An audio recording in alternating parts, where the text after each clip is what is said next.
ఒకరోజు ఒక సాధువు నదిలో స్నానం చేస్తూ ఉన్నాడు. ఆయనకి ఆ నీటిలో తేలుతూ వస్తున్న ఒక తేలు కనిపించింది.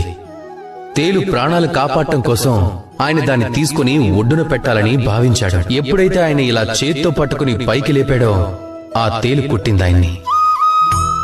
ఆ సాధువు మళ్లీ ప్రయత్నం చేశాడు. తేలునిలా చేత్తో పట్టుకున్నాడు, మళ్లీ కుట్టిందది. ఆయన మళ్లీ ప్రయత్నం చేస్తున్నప్పుడు శిష్యుడు తనని అడిగాడు, ఎందుకింత కష్టపడుతున్నారు గురుదేవా అని? ఏంటిదంతా?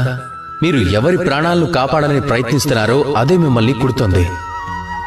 అప్పుడు గురుదేవులు సమాధానం ఇచ్చారు, అంత చిన్న తేలైనా సరే అది తన కర్మను ఆచరిస్తుంది. తన ప్రవృత్తిని, తన ప్రవర్తనని వదులుకోవడం లేదు. మరి నేనెలా వదులుకుంటాను చెప్పు? దీని అర్థం చాలా సులభం. లోకంలో కొంతమంది ఉంటారు, చెడ్డవారై ఉంటారు, దుష్టులై ఉంటారు. ఎవరు ఎంత చెప్పినా వారిలో మార్పు రాదు, ఎప్పటికీ వారిలో పరివర్తన కలగదు. అలాగని మనం మన కర్మను ఆచరించడం మానకూడదు, మనం ప్రయత్నం చేయడం కూడా మానకూడదు. అలానే మనం వెనుకంజ వేయకూడదు. ఇందుకు ప్రపంచ చరిత్రే సాక్ష్యం.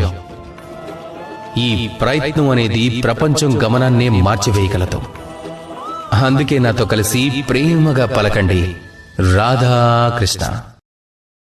Download ShareChat.